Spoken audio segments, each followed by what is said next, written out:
Hello, everyone. I'm Jim Garrison. In the spirit of the trees, in the spirit of all of living nature, I want to welcome you to this session of Humanity Rising.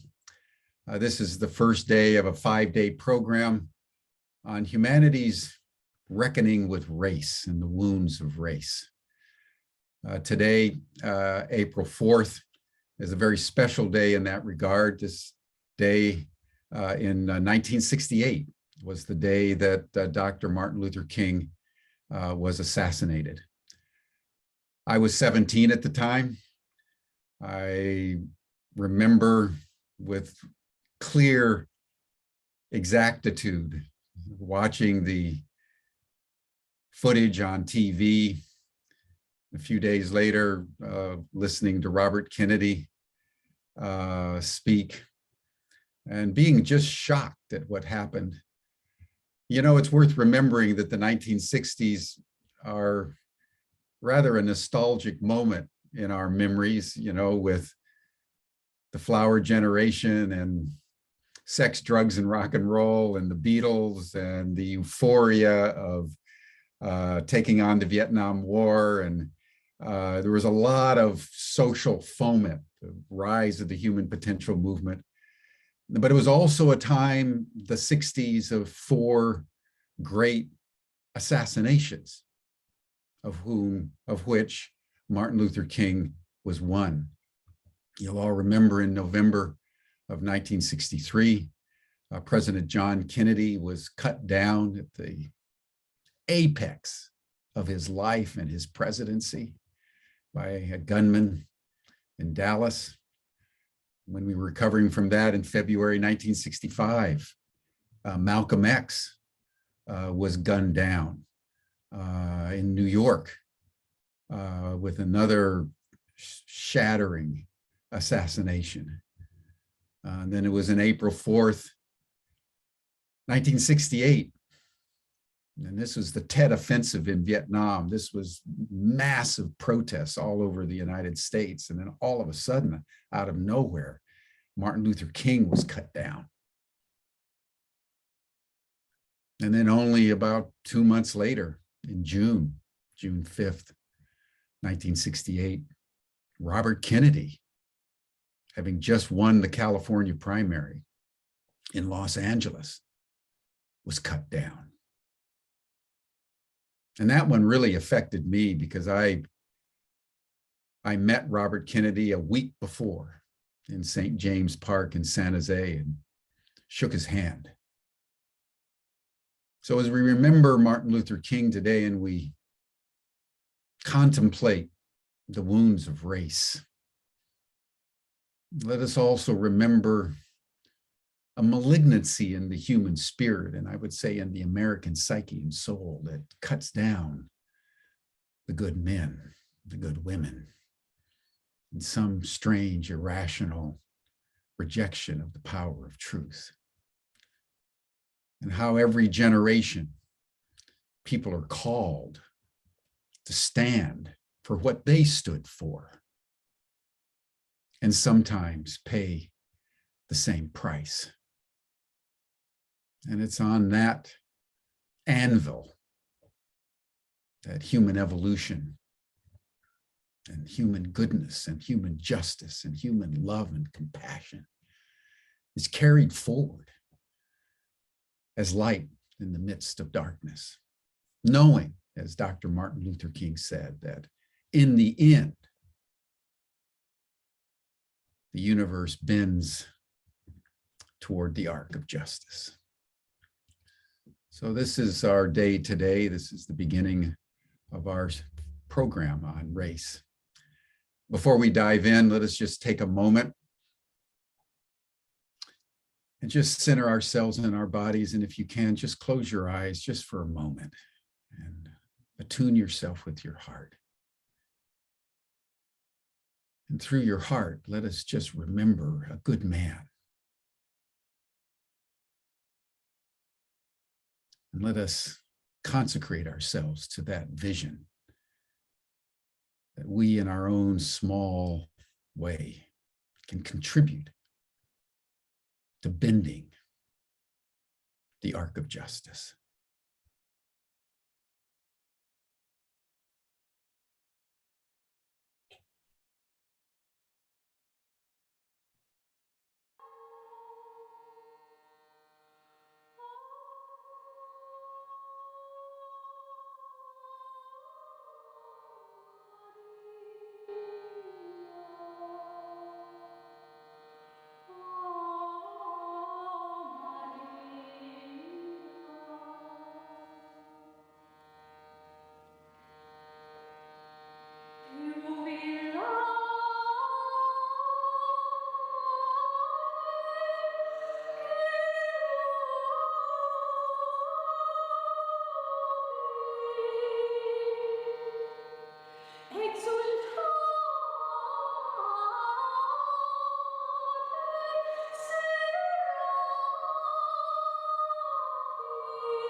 Thank you, everyone. Now I'd like to welcome back to Humanity Rising, Dr. Cuff Ferguson. You'll know him. He's convened a number of panels as we were contemplating several years ago the death of George Floyd, and since then has convened a number of sessions and programs on the matter of race. So, Cuff, I want to welcome you. He was the president or co-president of the Association of Humanistic Psychology for many, many years, a tenured professor at the University of Massachusetts at Boston. He's a clinical psychologist for 35 years. He's written many articles and books on the subject of race and diversity. And we're very honored, Dr. Ferguson, that you're convening this 5-day program. And I turn the proceedings over to you with many thanks. Thanks so much, Jim. It's a pleasure to be back with Humanity Rising again and celebrating the rise of humanity. We have in store, hopefully, a way to try to assist in that effort. Part of what we're trying to do with this series of sessions is to try to take a deep dive and to take a look at what I've kind of framed as the whole issue of humanity's reckoning with its race-linked wounds. And part of what that suggests is that for eons, almost since the beginning of time, humanity has been struggling with that particular wound. And so we want to come at it in a variety of different ways. So what I'd like to do in the beginning is just to give you a very brief overview of what these 5 days might look like. And then we're going to see if we can move our attention to one of our greatest warriors and humanitarians around trying to heal that race-linked wound, Reverend Dr. Martin Luther King.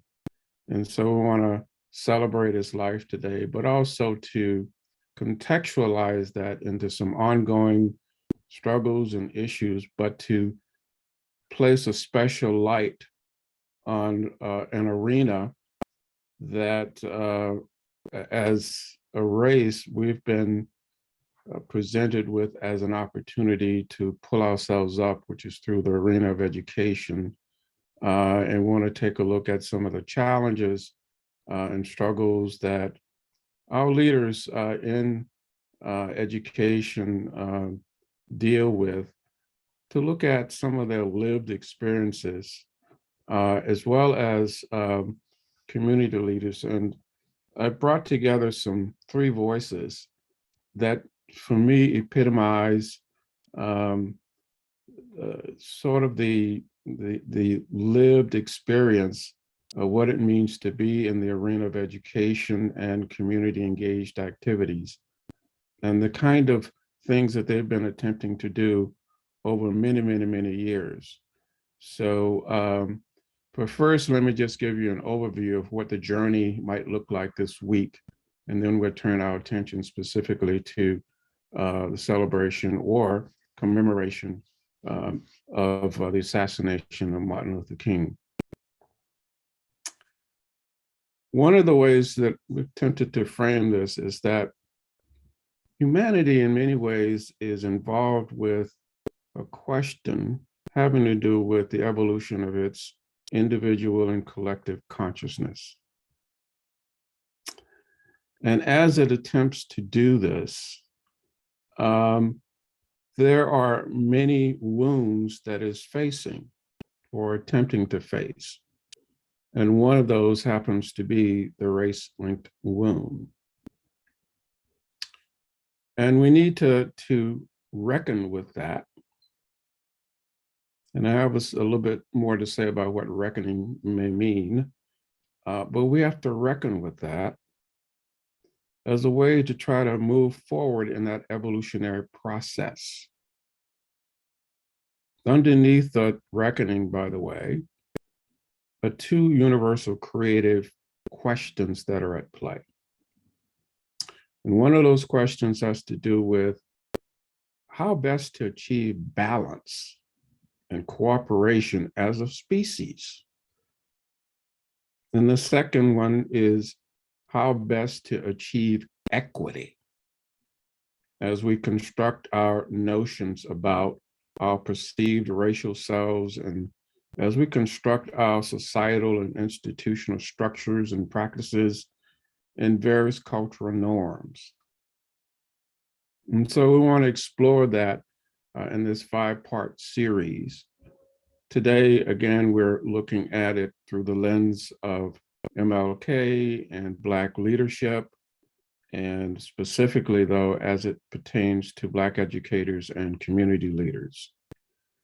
Then we want to move on to tomorrow to sort of bring in some younger Black voices regarding race relations and how they view certain challenges and repair work that is still needed.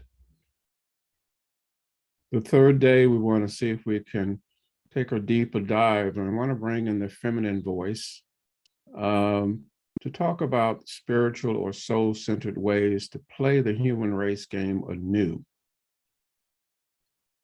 And then we're going to go a little bit, bring in some other voices. Actually, it's a collaboration between the Association for Humanistic Psychology in the United States and the Association for Humanistic Psychology in Britain. And to bring in a couple of voices to talk about the relevance of humanistic psychology for today's reality.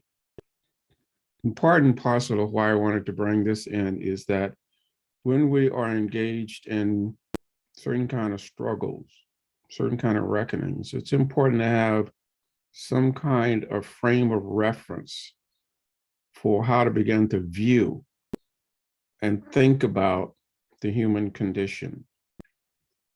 And finally, we want to place special attention to some of the generic race-linked wounds and how best to manage and or heal them, which we'll be trying to do on the last session on Friday. So that's the overview of what the sessions look like. So today, we're very honored to have 3 folks with us. Kevin Peterson, and I'm going to ask them a little bit later to say what they want to say about who they are. Dr. Charlie Titus and Dr. Jemadar Kamara. I'm going to ask Charlie and Jemadar if you can turn your cameras on so people can at least see you. Okay. All right. Thanks a lot. I appreciate it. But what we're going to do as the way of starting this process is to share with you a video clip of Dr. King's last message to us and to humanity at large. And it's his mountaintop speech. And then from there, I'm going to ask Kevin to share with us his views about what I think you're going to talk about is the radical MLK, and to get you involved in. And then we're going to switch from there to talking more about Black leadership, particularly as it relates to Black educators and community engaged work. So that's what we're trying to do today. We may end with some quotes from MLK. And we'll see if we have time enough to do that and to answer some questions that may come up in the chat. So, Georg, do you have that video clip? Yeah.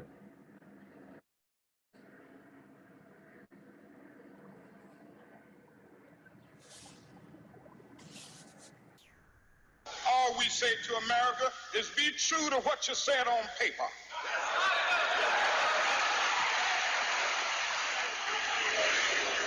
If I lived in China or even Russia or any totalitarian country, maybe I could understand some of these illegal injunctions. Maybe I could understand the denial of certain basic First Amendment privileges because they haven't committed themselves to that over there. But somewhere I read of the freedom of assembly. Somewhere I read of the freedom of speech. Somewhere I read of the freedom of press. Somewhere I read that the greatness of America is the right to protest far right.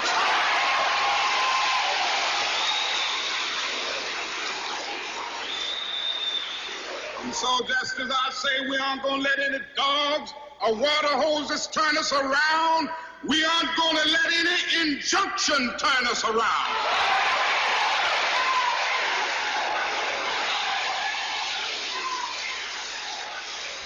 Well, I don't know what will happen now. We've got some difficult days ahead. But it really doesn't matter with me now because I've been to the mountaintop. I don't mind.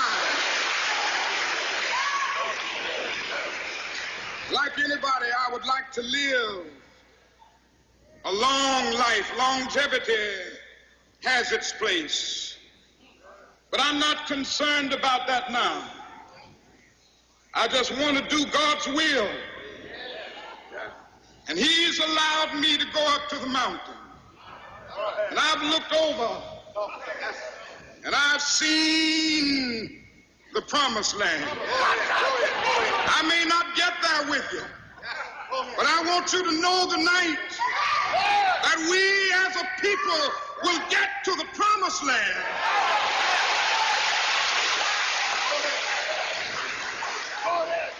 So I'm happy tonight. I'm not worried about anything. I'm not fearing any man. Mine eyes have seen the glory of the coming of the Lord.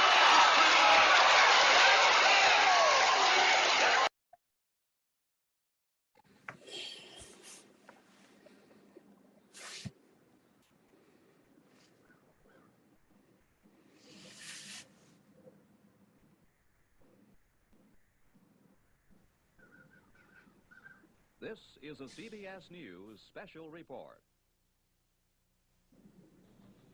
Dan Rather reporting for CBS News from New York. The Reverend Martin Luther King Jr. was shot to death by an assassin late today as he stood on a balcony in Memphis, Tennessee. Dr. King had planned to lead another civil rights march in Memphis next Monday. We got the latest on the story now from Russ Hodge, news director of WREC-TV.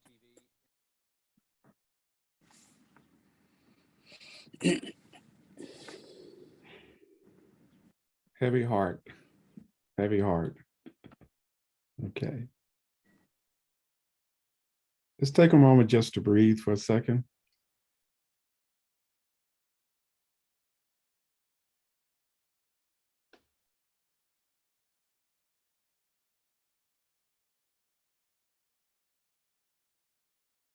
Thank you. Now I'm going to ask Kevin to say a few words and then share your thoughts about some perspectives around what you're calling the radical MLK. You can introduce yourself as you're doing this, and then as people begin to talk, you can say a little bit of words about what you like people to know about you. Okay. You can hear me, correct? Yeah. Thank you, Dr. Ferguson, for planning this week-long series and particularly planning today's session that focuses so poignantly on Dr. King on the anniversary of his assassination 54 years ago. My name is Reverend Kevin Peterson. I'm the founder of New Democracy Coalition in Boston and founder of an ancillary group called the Boston Mountaintop, which year-round in Boston commemorates Dr. King's legacy. On April 7th, we will be holding the Boston Mountaintop Awards in Boston, where we honor individuals who reflect that legacy. Later in the spring, we will engage in a public reading of one of Dr. King's speeches on Boston City Hall. It's become somewhat of an annual event that Bostonians near and far, from the inner city to the out to the suburbs, come and participate in that reading. I'd like to reflect on the clip with just a few words, and then join the other guests in their commentary, and respond to any of the listeners, viewers. On April 3rd, the night before the evening the Reverend Martin Luther King Jr. would be assassinated, the atmosphere in Memphis, Tennessee had taken a tempestuous turn. The winds had been whipping up, and high lifted clouds blended turbulently in the leaden and foreboding sky. There were tornado warnings. King would take the local community and the nation to the mountaintop. King had come to Memphis less than a fortnight before his speech on April 3rd, 1968, at the cavernous Mason Temple, which housed the headquarters of the largest Black Pentecostal denomination in America, a high-octane Black religious movement which had found its modern genesis in the early part of the 20th century in a place as unremarkable as Azusa, California. William J. Seymour, known as the founder of America's Pentecostal movement, was prominent during that revival, which erupted in 1908. He was Black, blind in one eye, and possessed the gift of glossolalia, the speaking in unknown tongues as the Spirit of God gave utterance. And so now it seems fitting, in the context of all that and our reflection 54 years later, to think about that remarkable speech that King made to striking and besieged public sanitation workers in Memphis, for whom he came to support. It was a speech that would be filled with grassroots fervor and deeply resonating eschatological public prophecy and truth claims grounded in a dense political theology. The temper and the climate in Memphis on April 3rd seemed to have framed King and his legacy precisely so as to leave those with discerning inclinations or insight to get a clear picture as to who King was and what his works and what his words meant, and how his actions positioned most of us, and positioned him in particular, as a dynamic sacred leader, one of those who have carved the infrastructure of the nation's history. Sure, King was in some sense a founding father. Many now agree with that. His leadership during the Montgomery movement, the Birmingham movement, the Albany movement, the Selma movement, the Chicago movement had concretized his legacy as a master advocate of statecraft. He was among the signal leaders who recreated the American polity and reimagined how we govern. He would participate in the founding of a new America with the passing of the 1964 Voting Rights Act, 1964 Civil Rights Act, 1965 Voting Rights Act, the 1968 Fair Housing Act. Indeed, King's bona fides as a master crafter of the modern state is uncontested, but King was more than a founding father. And this leads to the question we are entertaining today with regard to leadership, whether on the academic level or on the community level. King was, for many who would accept it, a profoundly consistent practitioner of a unique brand of American political theology, which has had its most effective concentration upon those who we in our society might call the poor, the marginalized, or the least of these.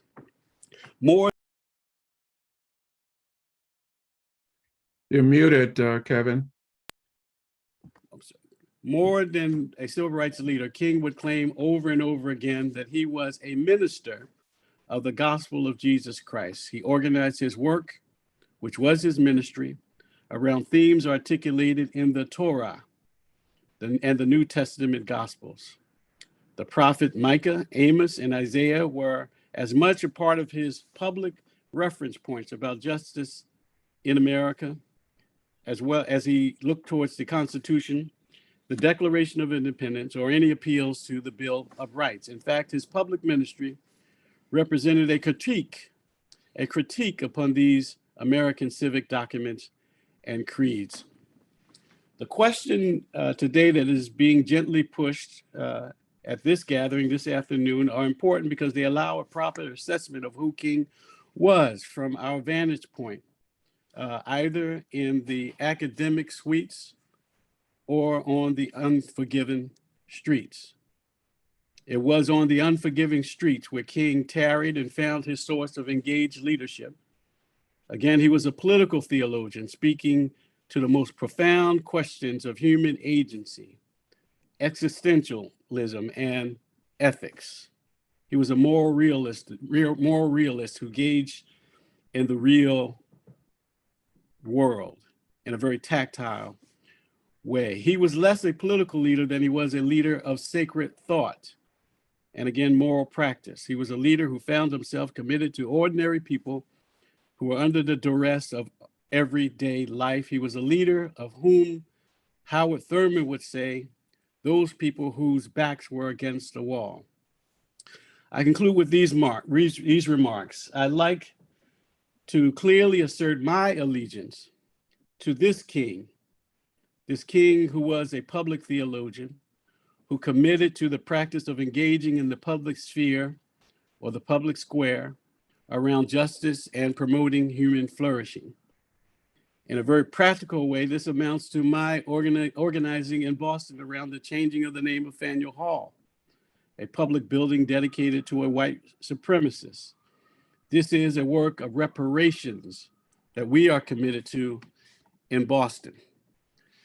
My organization is also committed to the emerging efforts regarding reparations to the legacy of the formerly enslaved in Boston, realizing that there was a theft committed against Black Bostonians on so many levels. Theft of wages, theft of political freedom, theft of cultural heritage, theft of engagement in civil society. Our organization's civic literacy programs on some level in Boston elementary schools are designed to address the poor and the marginalized, Black people in Boston whose backs are against the wall. 54 years ago today, King made one of the most compelling public speeches in his 13 years of civic ministry. His legacy remains for those who humbly seek to follow his great example as a servant leader within the context of disparate and desperate communities. Thank you so much for allowing me to. Thank you so much, Kevin, for your precious words and for sharing your thoughts with us about Reverend Dr. Martin Luther King. One of the things that actually comes to mind as I'm reflecting in this present moment is that very little people know that there were actually two people that died on April 4th at the Lorraine Motel where he was assassinated. The other person who died that very night was Lorraine Bailey, who was the wife of the owner of the Lorraine Motel. And she died of a heart attack after witnessing the shooting of Dr. King. Now, it's symbolically, it represents how deeply that hit the heart, that loss. And so it hit Lorraine so deeply that she had a heart attack. I just wanted to share that as a perspective, because it also hit the hearts of many people. Right.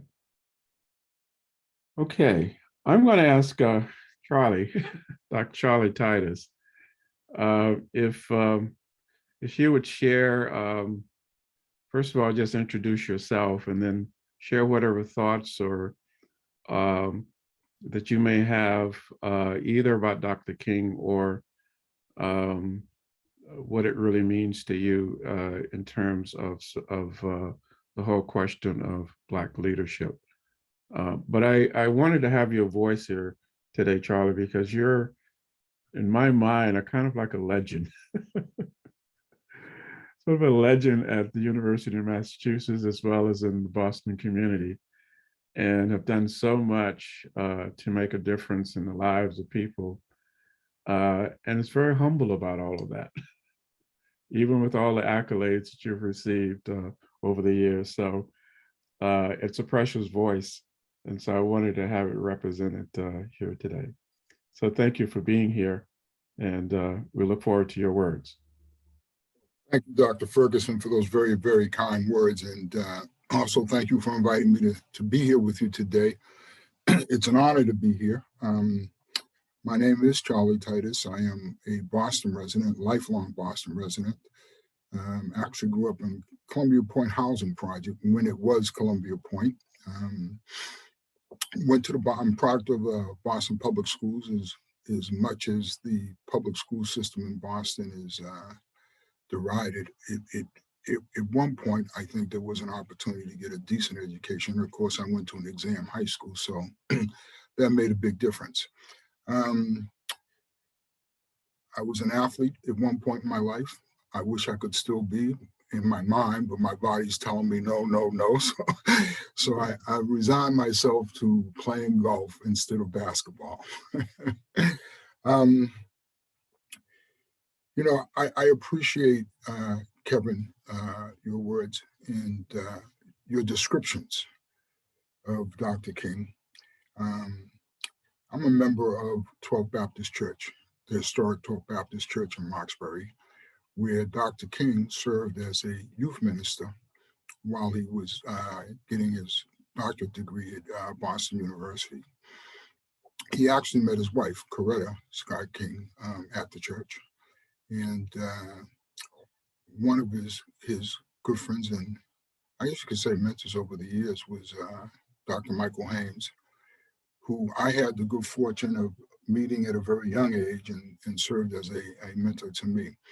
I learned a lot from the Reverend Dr. Michael Haynes about leadership, commitment to community, and development of our community, if you will. And so it has been a lifelong commitment. I've been fortunate to be in positions where I could work to have an impact on young people. I started my professional career at Action for Boston Community Development, working in the youth department. After I left there, I became a director of the Youth Affairs Division at Lena Park Community Development Corporation. Actually, it was a roll the ball out and let them play division when I got there. But we sort of changed that and developed a three-pronged approach to youth development, which included education, recreation, and employment and training.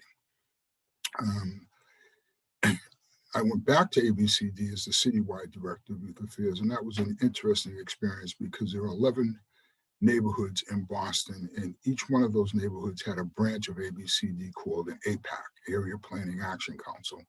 So it gave me an opportunity to interact and develop relationships in sections of the city which I had never had that opportunity to even visit before. So, you know, in those days, back in the 60s and 70s, those neighborhoods were pretty much ethnic enclaves. And if you weren't of that race or ethnicity, you probably were better off not going into those communities. I learned a lot in those days about building relationships with people who are different, how you negotiate those differences. And I've tried to carry that with me throughout my career. So, you know, when you talk about leadership and community development, I think that leadership is actually service. I think the good leaders view themselves as serving. You have to be selfless because there is a lot of long days, a lot of disappointments. You have to be a good listener. And you certainly have to be someone who is balanced in your thinking and courageous in your actions. Those are some of the qualities that I believe are important in leadership and that I try and practice and have tried to practice over the years. Kevin, I thought one of the comments you made was really interesting to me and sort of resonated when you talked about the multi-level of thefts from Africans in Boston and across this country. And I don't know that people look at it in those terms, in terms of what was stolen over the years. When we talk about how we deal with racism in this country and how we can change that dynamic, I think the first step is that we have to work at deinstitutionalize racism, and we have to start with the most prominent institutions, be it the police, the legislature, the Congress. You know, it's not, I don't think you start at the bottom because people were raised and have these ideas and thoughts embedded in them. And that to me becomes a losing battle. So it's a long road. It has to start at the top. It has to start with institutions. And I think if we can begin to deinstitutionalize racism, then we have a better chance of finding that great community that Dr. King talked about. So I'm going to stop there and hopefully we can engage in some back and forth a little bit later on. Great, wonderful. Thank you, Charlie, so much for sharing your thoughts with us. And I want to now turn to Dr. Jemedar Kamara to get your thoughts, and you can introduce yourself and what you want people to know, and then take off from there. Thank you very much, Cuff. I appreciate very much the invitation to join you and my colleagues, Charlie Titus and Kevin Peterson. I have a great deal of respect for all of the brothers on this panel and the work and sacrifice that you have made in the context of our movement and struggle here in Boston. I appreciate also the tone that was set for our discussion, both by Jim and you, Cuff, in setting a tone for this conversation we are really the first segment, I think, of an ongoing conversation over the course of this week, engaging with these really critical issues. And it is out of the practice of our work, that which Kevin has been engaged in now for a number of years in our community here, and I have a great deal of respect for the work and the courageous leadership that he has demonstrated here in the spirit of Dr. King, and certainly the wisdom and guidance that Godfather Titus has shared with us and demonstrated over decades, literally, for us in the community. I'd like to just make a couple of comments and perhaps in a way just broaden our conversation a bit. And I look forward to engaging in some dialogue around these issues. And I'd like to turn to the presentation made by King, not the day before he was assassinated, but a year before he was assassinated, to the day in which he made one of his most notable presentations at Riverside Church. And when he came forward and denounced the war in Vietnam. And in that presentation, he talks about three linked contradictions that faced American society and culture. Those of racism, militarism, and materialism. And that unbridled greed at the base of the materialistic foundation of America, he said, was one of those contradictions that ate away at the moral fabric of our society. The institutionalism of racial injustice and racism, he noted, was this primary contradiction. It was the vehicle used by the state now to feed troops into fight a foreign war that had been the foundation for the building of the economic base of this society. And the injustice ate away at the core and the very fabric of American society and our inability to deal with the contradiction of race. He said militarism and the expansion of the military-industrial complex was one that had set the United States at war or via a proxy at war via someone else for every 18 months since World War II. And the materialism, which was fed the fabric of a culture of violence through which he saw the rage of the injustice being manifest through this continued violence internally and then manifest through our own imperialism externally. And as King was forced to confront these contradictions, it was at the height of our movement when a primary supporter of the civil rights movement had been the federal government. Because the tension between the states, particularly those who were advocating states' rights in the South, had continually come into confrontation with federal law. In many ways, the civil rights movement was about the implementation of federal law in the face of states that sought to renege on the promise of the guarantee of human rights for all in this society.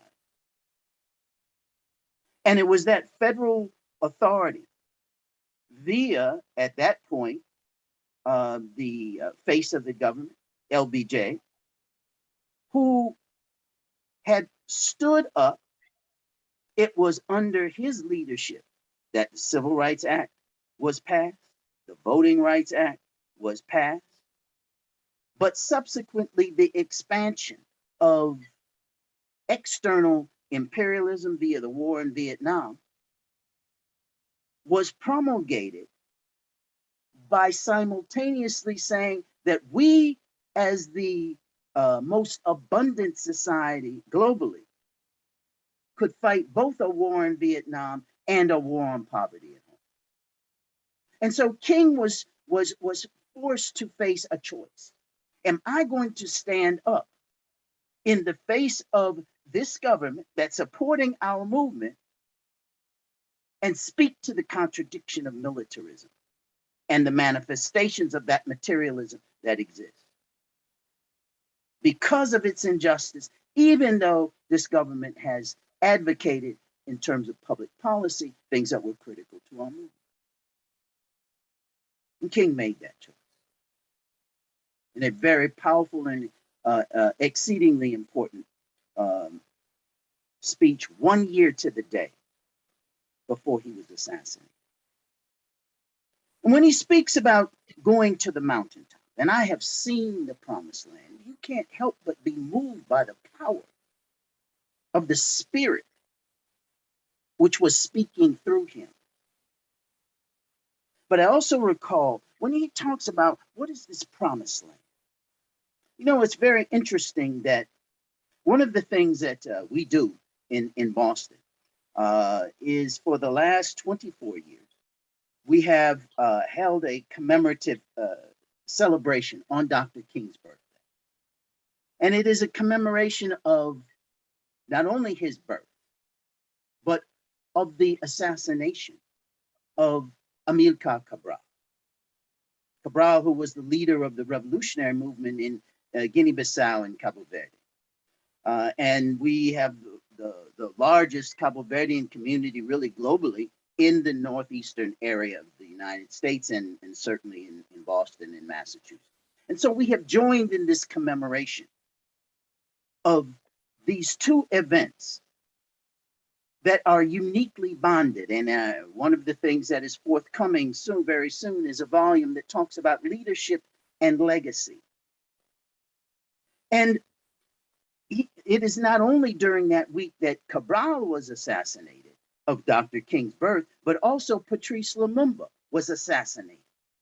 Jim spoke about this series of assassinations that had occurred of leadership in our country during this period of the 1960s, but this was global.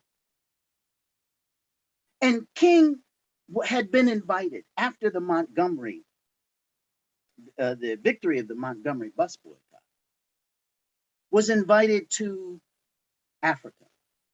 Long before Malcolm went to Africa, Dr. King went to Africa. And it was at the invitation of Kwame Nkrumah to join in the celebration of the first independent African country south of the Sahara, when the former colony of the Gold Coast became the independent state of Ghana, resurrecting the ancient empire of Ghana that existed in West Africa. And it occurred, this independent ceremony occurred in Black Star Square. Black Star Square that resurrected the best of the images and the ideals of Marcus Garvey, who through Black Star Enterprises had risen the ideal of the Black Star and the resurrection of people of African descent. And in its glory, at the center of Accra, at the height of this independence movement and its declaration, King was invited by Kwame Nkrumah to join in this celebration of independence, with African people seizing power and guiding and directing an independent state, which for those of us here was not possible. King had seen the promised land, what was possible. And I know in his mind that as he was visioning the possibilities of our independence, of our self-determination, of us being able to rise collectively in order to guide and direct our own future. And so as we are thinking about that now in the context of where we are in 2022, some 50 years after that, still struggling with the issues of racism and materialism and militarism. What do these mean for us now? Kevin spoke very eloquently to the work that he is doing about local repair.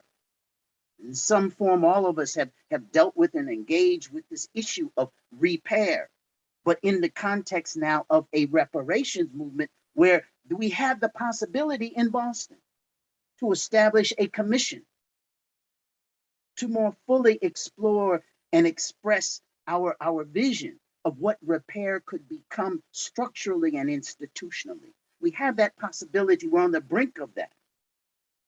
And joining with this activist work in our community, as well as the public policy decision maker, to begin to address some of the harm that has been done. One step that can move us forward. And I hope that we'll have some time to talk about the meaning of that. And in striking in that balance you talked about, this issue of balance between the various sectors of our community to move forward in greater harmony. Let me stop here and open up for our conversation, which I really look forward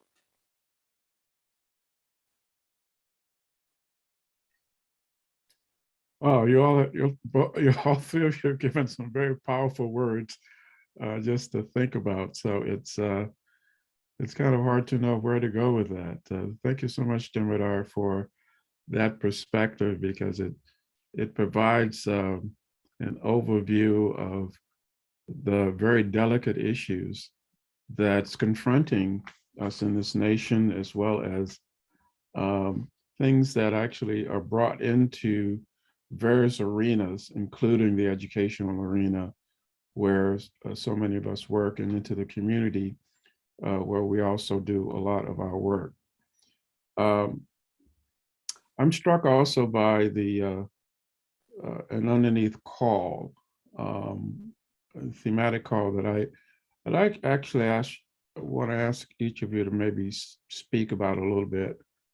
And it's this call for, we want to call it independence, but freedom. Freedom from the shackles of certain kinds of mindsets. Freedom from the shackles of certain kind of self-limiting beliefs. Freedom from the shackles of ways in which we behave toward one another. In your perspectives, what kind of ways do you think that we might go about trying to address some of these shackles, as I framed them? And what do you think might make a difference? I know that in our own ways, we're trying to do certain things, but speak to that for a moment. Anyone who would like to speak to that? Yeah, I would like to at least try to address it briefly. And I'd like to really build on the comments of Charlie and Kevin, because they both address this issue of leadership, if I understand correctly what you're speaking about, in very unique ways. Because Charlie talked about one of the key issues of leadership as being that of service. But the stem of the core of the word service is based on sacrifice. And it's a sacred act, that of service. But our perception all too often is that service is something that you're doing for someone else. But in fact, when it is rooted in that sacred act, it is you who are the beneficiary. You become that by that act of giving. the engagement that Kevin has had in his work and his willingness as a young man to be willing to make that act of sacrifice and service to our community and to stand up when others wouldn't has been a sacred act and a commitment of leadership, but couched in that expression of a benefit for the collective, not just the individual. And one of the things that I have learned about leadership is that there are many in our community who are gatekeepers, whose position, whether it be class or their function in society, is structurally that of a gatekeeper. That may not be called, more normally it's not called that, but that's what it is. But many times, you know, that function of the gatekeeper, while there are individual benefits, the real question is, are you going to open the gate or are you going to close it? You know, once you get there, whatever that there is that you've been trying to achieve, are you going to open the gate and let other people through and become the defender as people pass through? Or you going to close the gate now that you're inside, wherever it is, master's house or wherever you want to be, and try to only have those material benefits for oneself? You're raising an important question, because I think Charlie could probably speak to this too, as well as Kevin. We've encountered in our lived experiences where we have folks who are in certain positions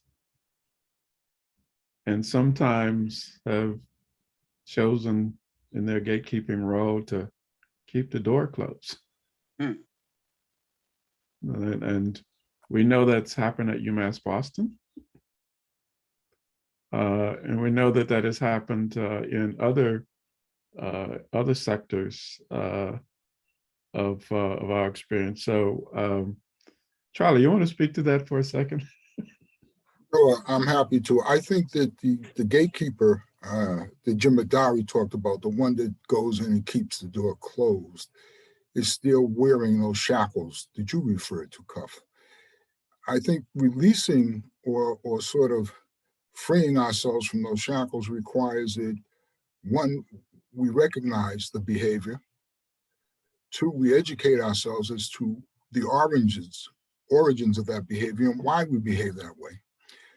You know, and it goes back generations. There's no question about it. And there was an intentionality to conditioning the minds of Africans and slaves, in hopes that it would last for generations. So I think that's a part of it. It seems to me that it's a humanistic kind of thing. People get into positions and it's almost like I've arrived and I have to protect where I am, without concern for who's coming behind, without a whole lot of thought given to how you got there in the first place. We all stand on someone's shoulders. Someone had to open that door for us to go through it, right? And so it seems to me that if you're thoughtful about it and you're a caring person, then you would say, I'm obligated to open this door and keep it open and pull someone else through it, as opposed to just closing it and protecting me, and what I currently have. It's a human phenomenon. It is something that we've all experienced. But one of the qualities of leadership that I talked about earlier and Jim Adari reference was courage. So if you're going to, if you have the opportunity to get to the gate and be the keeper, in order to help others, you have to have courage. You have to have courage. You cannot be afraid of the consequences of you keeping that door open, because certainly there may be some. But I do believe that with the door open and the more people who come through it, you know, I believe in collective impact. I believe in unity. And I think that collectively in any endeavor you're in, the more partnerships you create, the more people or individuals or groups you're involved, the greater impact you're going to have working towards whatever goals you're working towards. Yeah.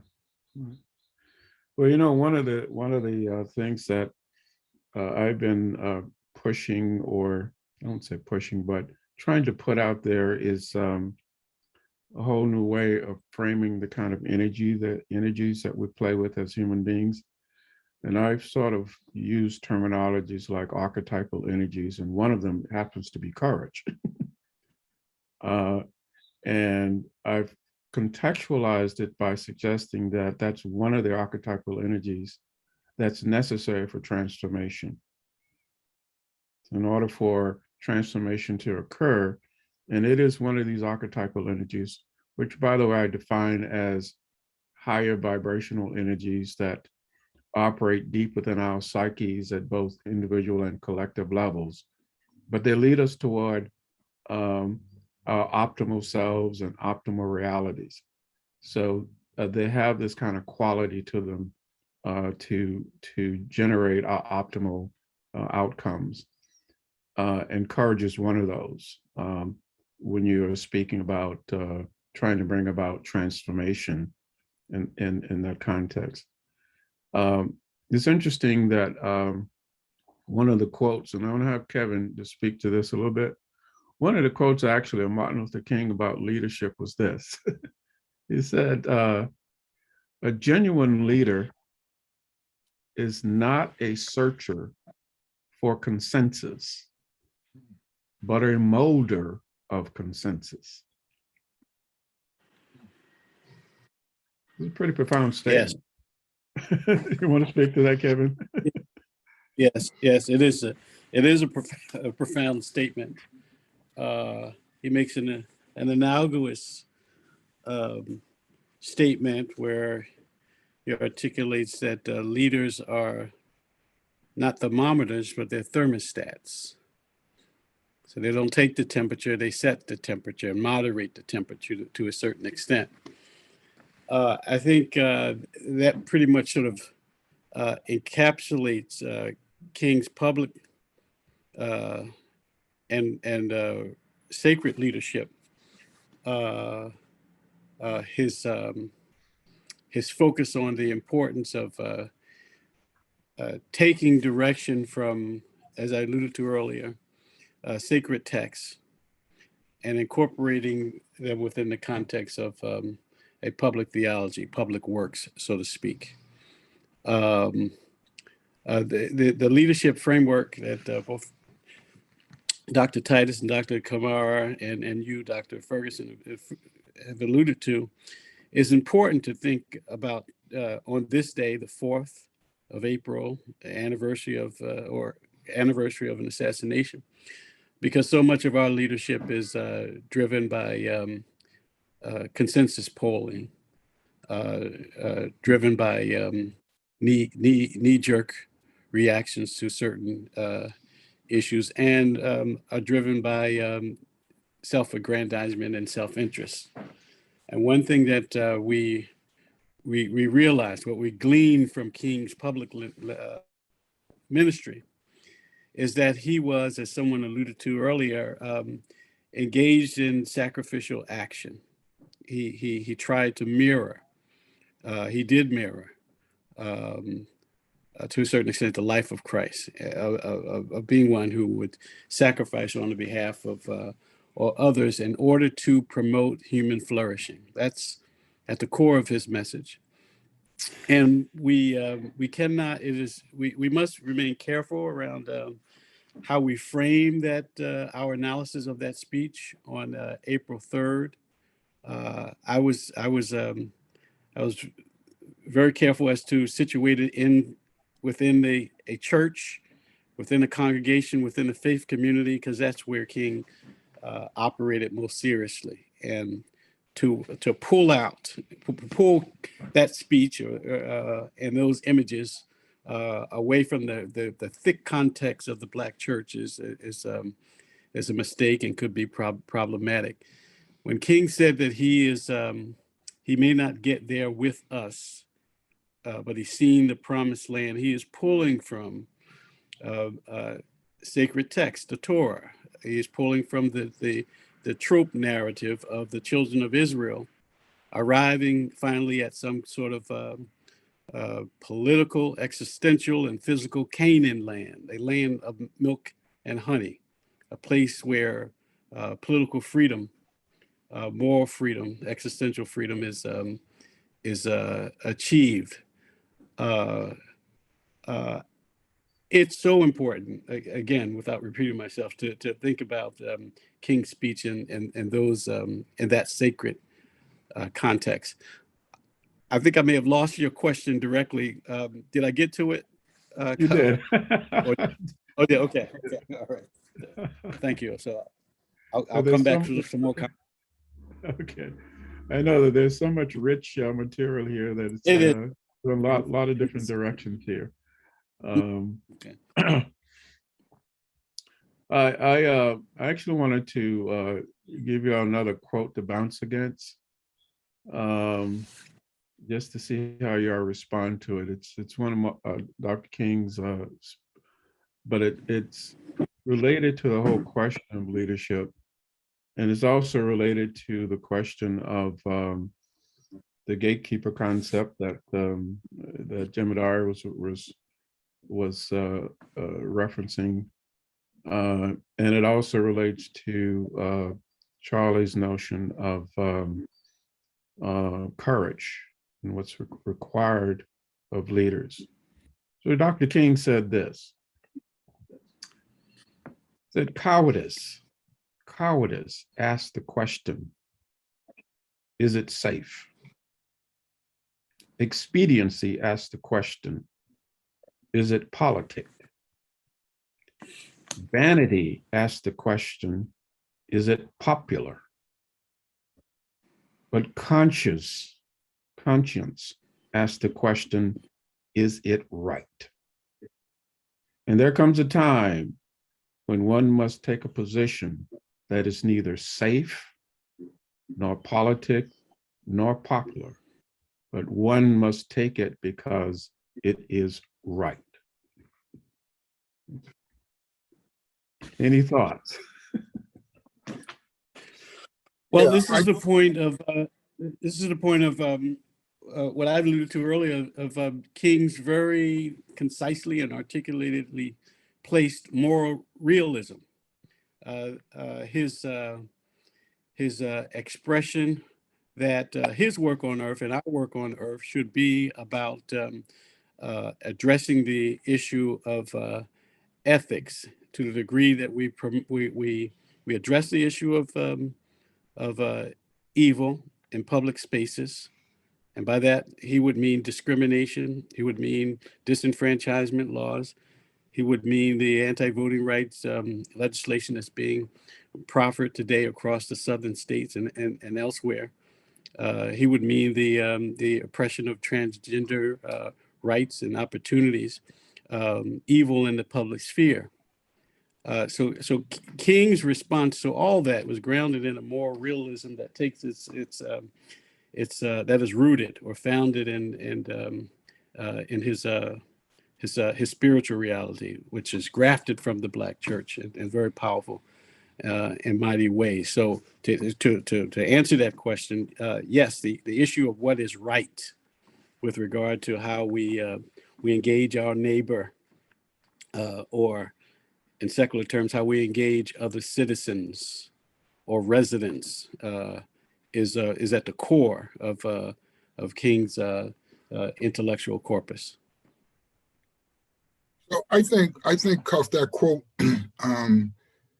is a molding quote made to challenge people. The reality, the plain reality, Kevin, is that most people will take the safe, expedient, and popular track.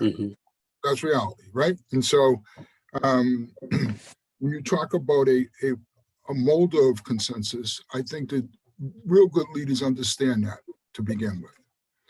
And seeking consensus will not always get you to where you want to go, but you have to be very strategic about how you try and mold that consensus and how you use what route you choose to try to get to what's right.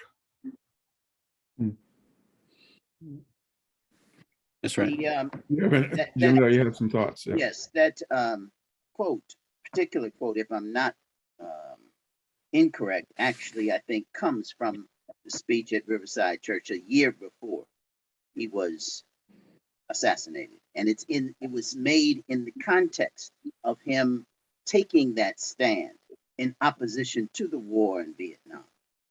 That was how he contextualized taking that particular position. And it was in the context of, yes, his deeply rooted spiritual belief, but placing that in the context of what is right in the global face of US imperialism. And I think we make an error if we try to disassociate that spiritual grounding that King had and abstract that from his global understanding of who we were. They're right. interconnected. They're not disassociated. One fed the other. And his understanding of us and our experience here was rooted out of his own experiences that, yes, were linked to this movement that made King. King didn't make the movement. The movement made King.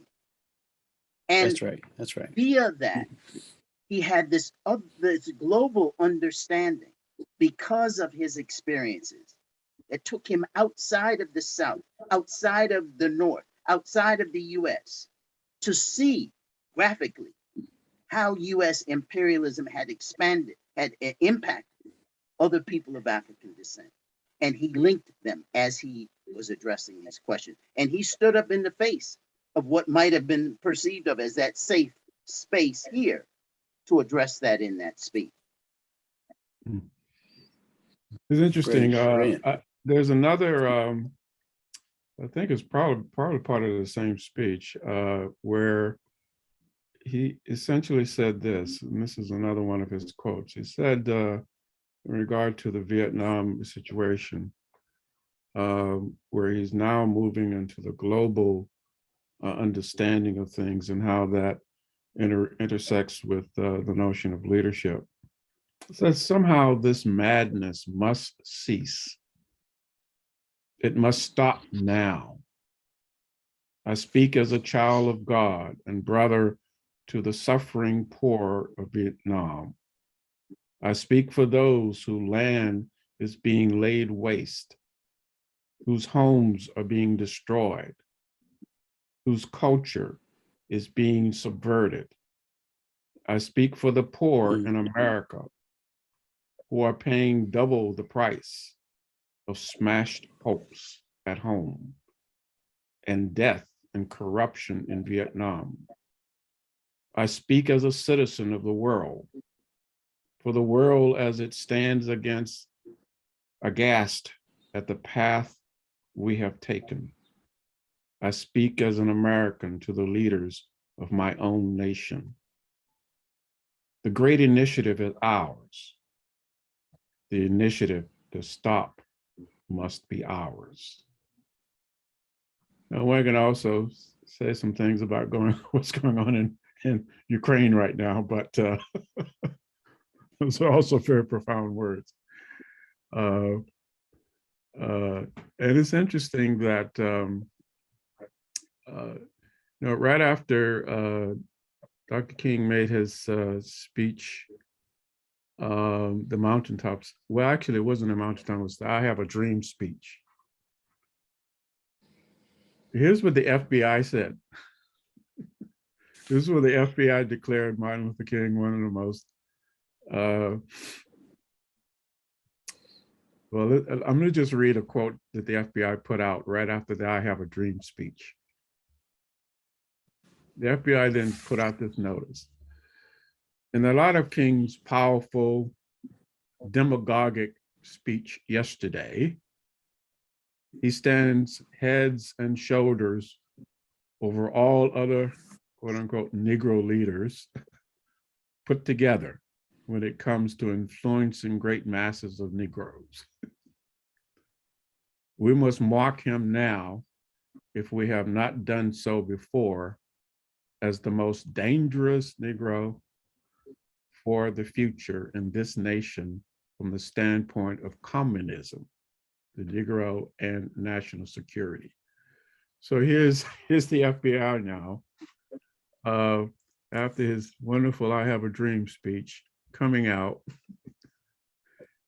reframing King now as this deadly person who goes against all that the United States stands for. Comments from you all? I think in their mind, and particularly J.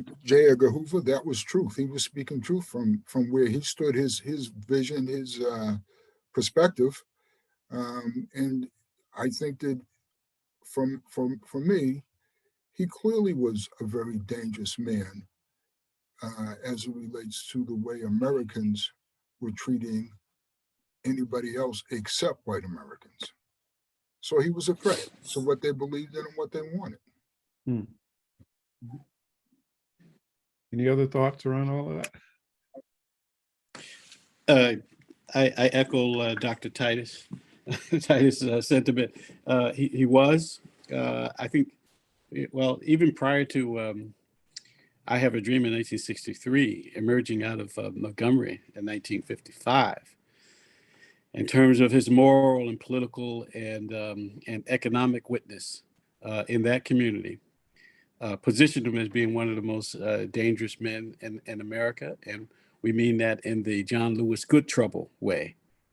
He was a practitioner of nonviolence, of course. But coming out of the I Have a Dream speech in August 1963, we noticed the trajectory of his political philosophy trending towards a more radicalism, a radical king that leads him to Riverside Church in Harlem in 1967, where he articulates his opposition against the Vietnam War. It is a more expansive global vision of his concept of his appraisal of evil working in the world and within societies. And so he names those evils, those three evils that has already been articulated. And to put a point on it, he remains, Dr. Ferguson, Dr. Titus, Dr. Jemadari, one of the most dangerous men in America now. His legacy, his philosophical aura. If we attune to it and if we practice it, we become dangerous people also, in the John Lewis Good Trouble type of way. If we practice his philosophy, which was rooted in nonviolence, we're in the context of society, we're dangerous to the majority, because this society in many ways is rooted and remains gripped to the idea of violence as a way to solve issues or conflicts. If we embrace this issue of economics, both on the local micro level and in the macro level, we remain dangerous, because King was trending towards an anti-capitalistic vision of society. So we would be dangerous if we were fervent followers of King today. And of course, with regard to war and what's happening in Ukraine and other parts of the globe in 2022, we would be dangerous, because we would be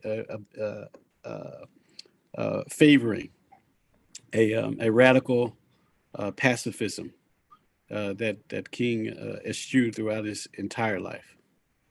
So that's a wonderful quote that incorporates the radical king. I Have any think, thoughts, Kimber? yeah, I think well, I concur with certainly with what you just said, Kevin, and Charlie. The presentation, not the co-optation of Mm-hmm. the speech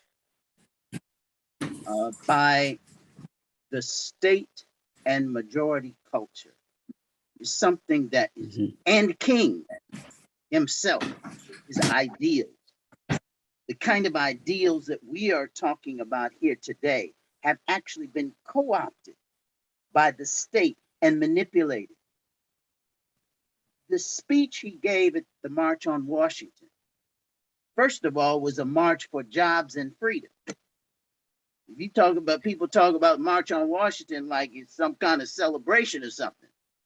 That was for jobs and for freedom, and to pressure the government into acting on a public policy that ultimately becomes implemented in 1964 as the Civil Rights Act. But that was the second Civil Rights Act. The first Civil Rights Act was passed in 1866. 1866. It took us 100 years to get back to where we were 100 years before. It is totally taken out of context. The I have a dream, that speech was not about a dream. The speech was about a check. We have come to Washington to cash a check. And the check has been returned to us marked insufficient funds. But we refuse to believe that the great vaults of justice in this society are bankrupt. He wasn't talking about a dream for his kids. Yeah, that was the PS on the statement. Right. That was an afterthought. Right. The check was about a demand for justice and equity in this society, for jobs and freedom and liberation, and the key to opportunity. And the state transforms those ideas, takes it out of context. And the very spiritual base you're talking about, Kevin, the rootedness and the sacrifice, Charlie, you're talking about, the sacred act, totally been dismissed and manipulated now by the state. We're going to celebrate his birthday. I have a dream. What? And not talk about what the man really stood for, acted upon. It's very dangerous, very, very dangerous how the state uses that. And I think we have to ensure that the truth of those ideals become manifest through our actions, and that we're able to help expand, a clear discussion of what King stood for, and to move forward with those bases of justice and seeking that opportunity for which he sacrificed his life. Powerful. I'm looking at the time here, but those are, thank you, Jemidar. That was an excellent summary of where I think we are. And someone, I don't know who said it earlier, but it resonated with me because it's also in sync with some things that I've written about too, which has to do with how in many ways Black folks in the United States are mirrors for the society at large, in the sense that we mirror back a lot of the inconsistencies, a lot of the inequities, a lot of the disparities that exist at society levels. And as mirrors, we keep holding that up, mirroring back, saying, look, you espousing certain things. It ain't so right now. You say you stand for this, but look what's happening. And we keep saying it over and over again. And sometimes it penetrates with certain kind of legal laws and so forth. And then there are retreats. And we start playing the game all over again. And so we're caught in this cycle of games, which I've characterized as security human race games, sensory human race games, and the power human race game. And when we're talking about leadership right now, we're essentially talking about elements of that power human race game and how it has manifested itself and what we're mirroring back, at least in the United States, about what's not working. And as mirrors then, we keep holding up the clarity of that. Look, this isn't working. This is where the repair work needs to happen. We keep calling attention to that. And as Dimodar, you were alluding to earlier, we have an opportunity now in Boston, and all of us have been working on this to try to get this reparations commission, established so that we can look more fervently at and come up with different kind of strategies for repair work that needs to happen, serving as a mirror, at least on a local scale, for what needs to happen in the city of Boston. And I know that there's repair work that's going on globally too, that some of us are involved in. So I'm going to ask for any final comments each of you want to make, and then we'll bring Jim back in. Any final thoughts? Yeah, I would say that we all need to realize that the race issue in this country really is not, in my mind, a Black issue. It is an issue for this country. This country will never reach its full potential until it deals with its original sins. And as long as it keeps moving those sins forward, this country will always be divided. It won't reach its full potential. And those original sins have to do with the indigenous people in this country and the Africans who were brought here. Thank you, Charlie. Any other final comments, Kevin? Well, I agree with Dr. Titus. I think our future is really dependent on how we engage the present as we look to the past with regard to the original sin. Our work around Faneuil Hall is supposed to reflect our treatment of it, named after a slave owner, Peter Faneuil, the treatment of it as a metaphor towards having deep conversations about the racial narrative in this country. And if we do that, it's an opportunity to get to the issue of repair that in some ways engendered in the project around creating this commission in Boston. But we have to address the symbols, the tropes, the racial narratives of the past in order to move forward towards the great society that President Johnson sort of branded a long time ago. But there's some truth, and there's some beauty, and there's some philosophical and poetic eloquence in the idea of the great society. If we're going to get there, we're going to have to address what we've experienced in the past in terms of the denigration of indigenous people and Africans on this soil, in order to move to the future. Thank you. I feel so humbled to be a part of this series, and to speak on the same panel with Dr. Titus and Dr. Kamara is in some ways beyond my dreams. It's a fulfillment. Thank you so much for just having me here, Dr. Ferguson. Thank you. Thank you, Kevin, so much. All right. Any last words, final words from you, Dimodar? Yes. We frequently, or it has frequently been suggested that there was a tension between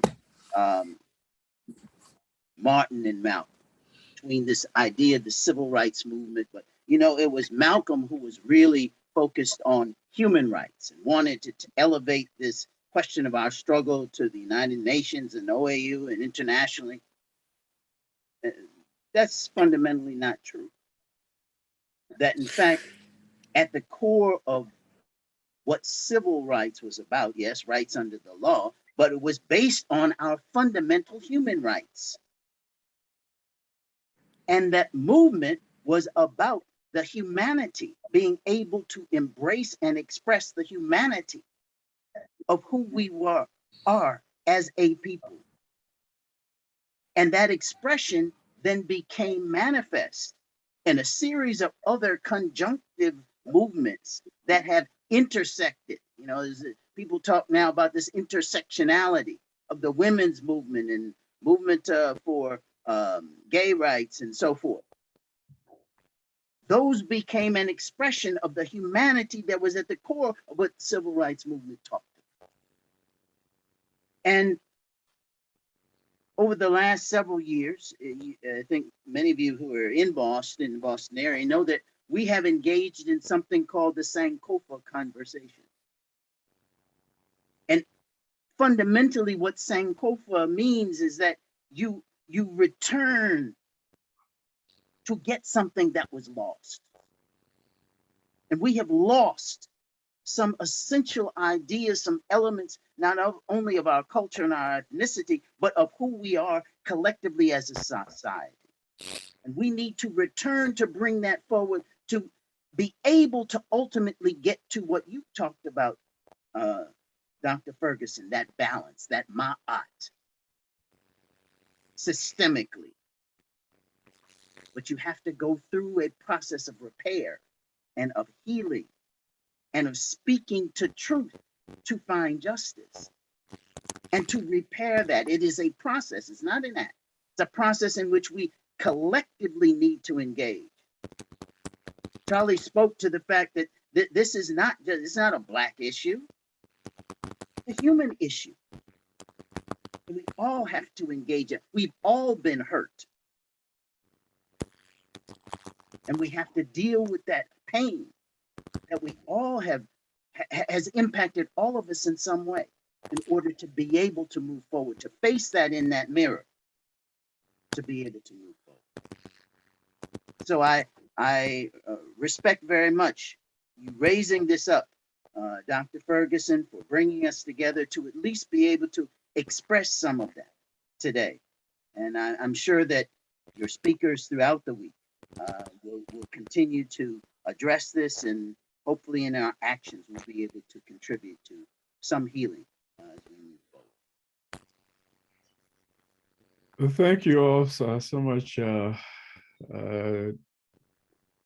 Kevin, Charlie, Jimadari. Wonderful conversation. I appreciate your presence so much, and you know how much I respect all of you. So my heart to heart. Wonderful. Thank you. Jim, you want to come back in and thank you, Cuff. Gentlemen, thank you so much. I've been just riveted listening to what you've been saying, and I want to make a comment, and I know we're past time, but this is just too rich to just drop precipitously here. I want to pick up on Cuff's last question about the FBI comment on Martin Luther King as sort of public enemy number one.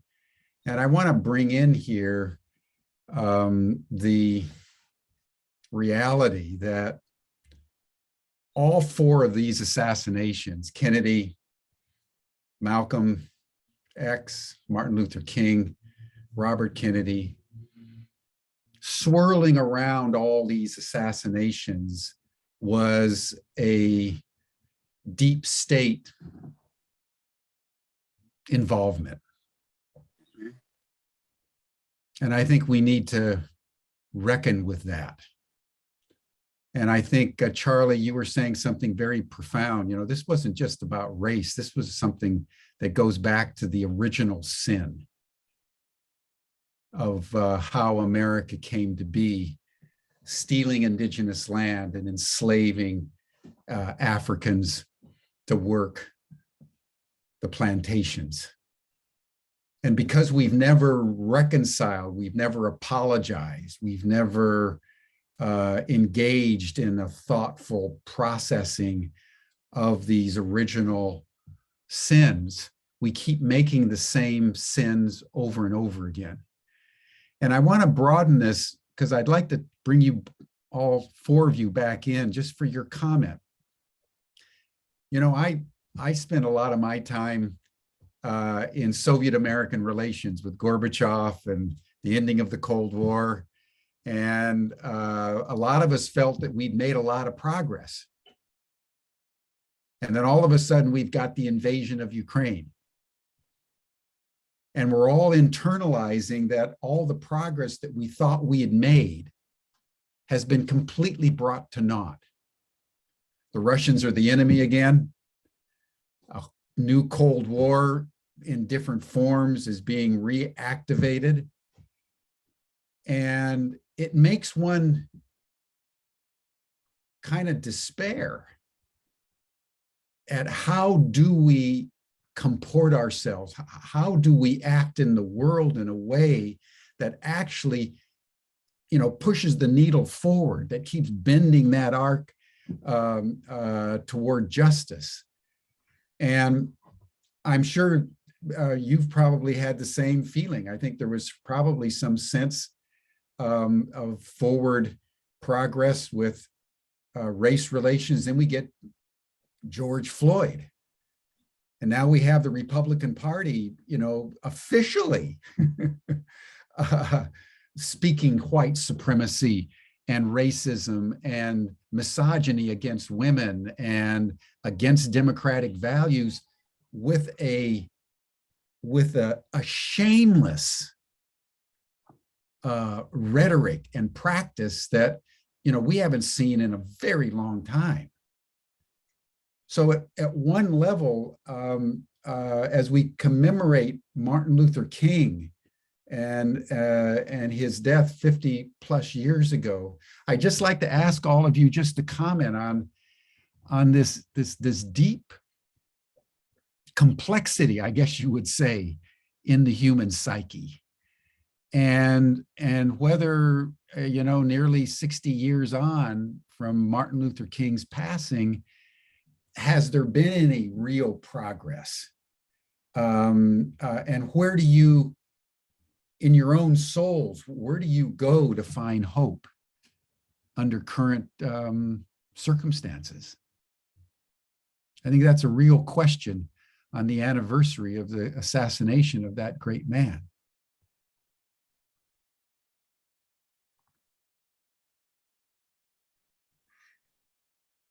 Oh, Charlie, you're muted. Yeah, I said that is a real question. And I don't know that, at least for me, there's an answer that can be given in the amount of time that we have that would do justice to the question. When you talk about the deep state, you know, let's go back to the original sins for a minute. The country was stolen from the indigenous people. And then America was really built on the backs of Africans. It was built by Africans. We know through documentation some of the things that were stolen, the inventions that were made over the years. We don't know what other things were attributed to white inventors or white developers that really could have come from Black folk, because Africans were property. And so everything about them was owned by white folk. And if you came up with an idea, you didn't own it. It's just like intellectual property in a university today, right? It was owned by your owner. This whole notion of the deep state, it's hard for me to sort of spend a lot of time thinking about it because it's very depressing to me. And I do think, listen, let me just sort of say this. When I look at what's going on in Ukraine, I think back to Trump and what he brought out of the closet in this country. Mm. I don't think my lived experiences tell me that we haven't made a whole lot of progress in race relations in this country. There have been some changes, but not what I consider progress, right? Mm. Those changes have been identified as progress. And I think when Trump got in and his thoughts and his experiences and what he believed, and the fact that he was willing to put it out there just opened the door and everything came out of the closet. Which speaks to the fact that there really wasn't that much change. And I think when you see the boldness in which the Republicans are acting today with their real beliefs, it goes back to support the fact that I don't think there was a whole lot of change. The other thing I think about is Ukraine and how Trump refused to give them weapons. I believe that there was a conversation. This is my deep state theory. I believe there was a conversation with Trump and the Russians about this invasion of Ukraine. I think that that was something that was planned a long time ago. And I'm not so sure that his refusal to help and support Ukraine was not a part of that deep state conspiracy. So, but again, as I said, that's a longer discussion than I think we can have here right now. Mm-hmm. But thank you. Thank you.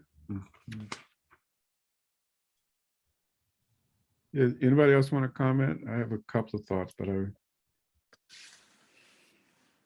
I guess briefly, yes, the deep state exists and it persists even in 2022, even up against King's dream and legacy.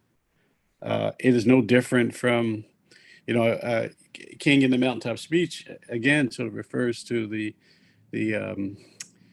travail and the triumph of the children of Israel. He was speaking against release from the deep state of Egypt, which had conspired against the Israelites for 400 years. There was a release connected to deep state. So that exists and that persists.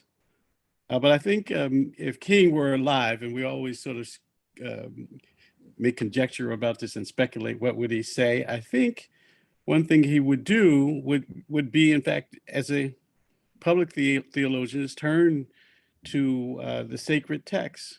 And there's something very poignant in Zechariah chapter 9, verse 12, that speaks about being a prisoner of hope.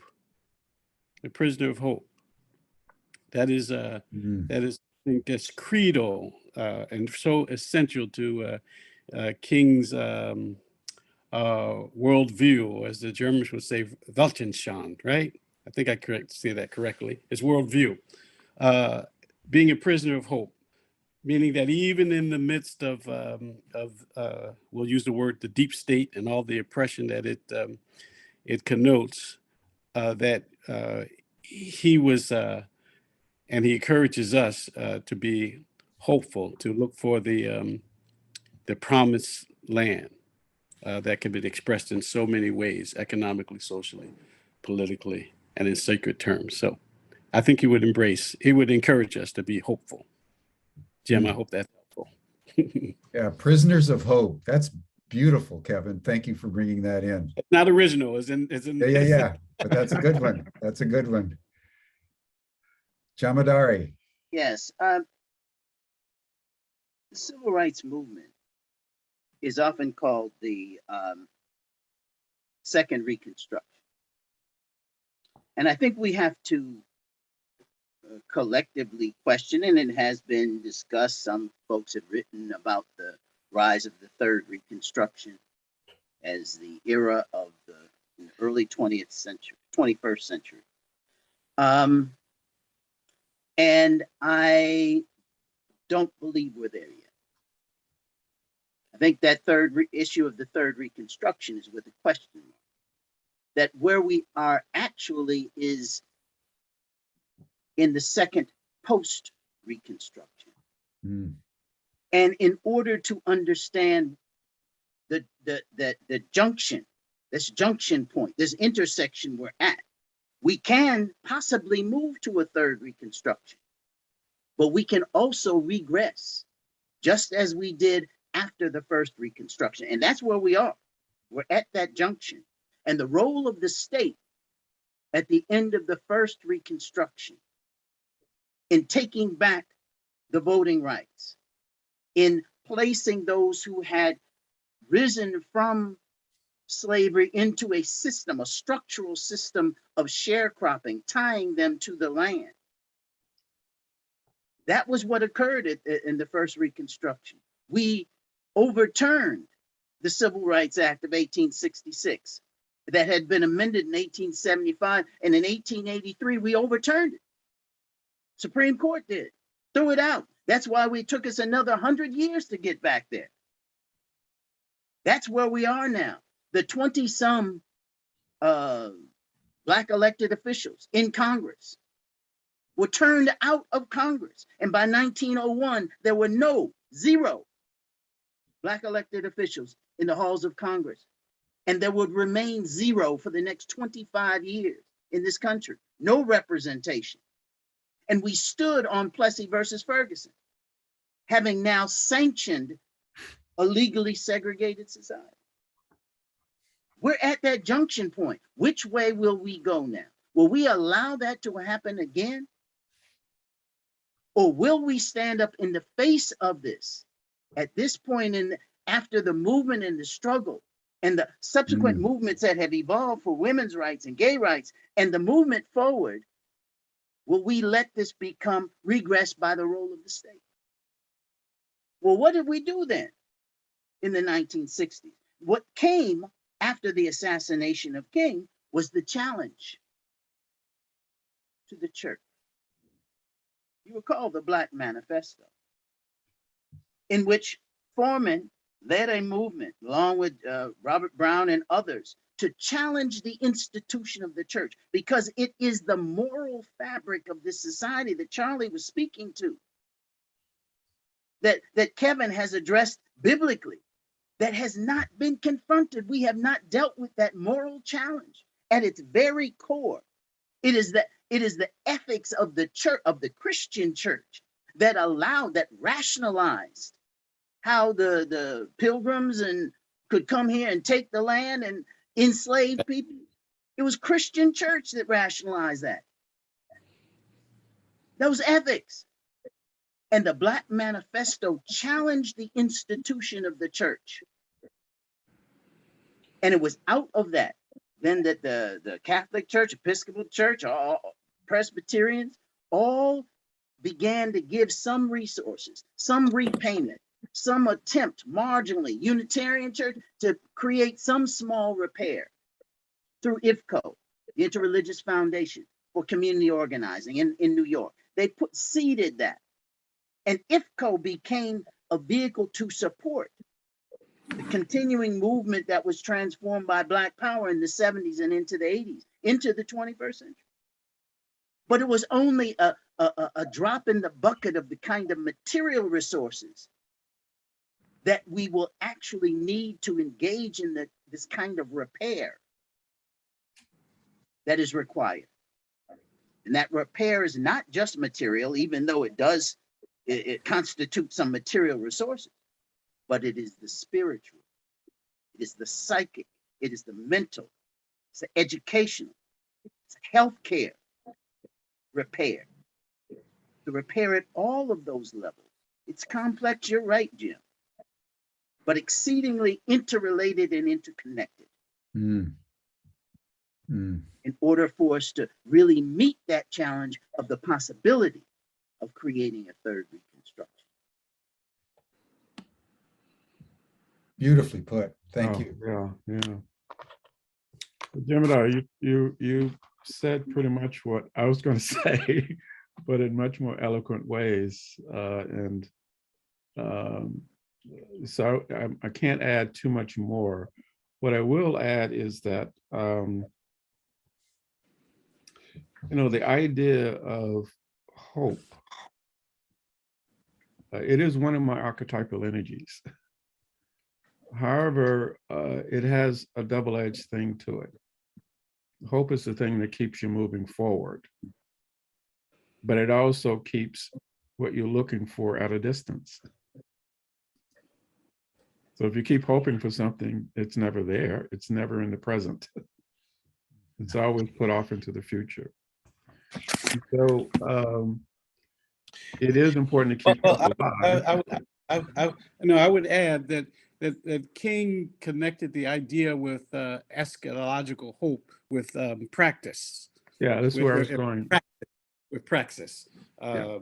I'm sorry to interrupt. No, that's where I was going. Is that Yeah. it's Yeah, sorry about important. It's important to keep hope alive, as Jesse Jackson kept saying. Keep hope alive because it keeps the energy from moving forward. And then when you translate that into practical action, is where that then takes you, continue to make you forward. So a lot of what has happened, at least in my view, is that it take a long time to continue to take actions. We've taken actions, and some of them got translated into laws, and then the laws get challenged, and there's some retraction on it. Even with the Voting Rights Act right now, that was undergirded, by the Supreme Court, saying you could take this thing out of it. So it's that push and pull that's there, and so we keep trying to do it from an external structure point of view. But Jim Miller is absolutely right that how can I say this? The ultimate form of it is going to have to do with and I call it an evolution of consciousness, where you're literally in a different state of consciousness, and that comes from the inside, where we have to be able to be at a point in our consciousness that simply says, this is what we want to manifest now, not in the future, but now. And to put that in place, and to have people who are in positions that we give power to,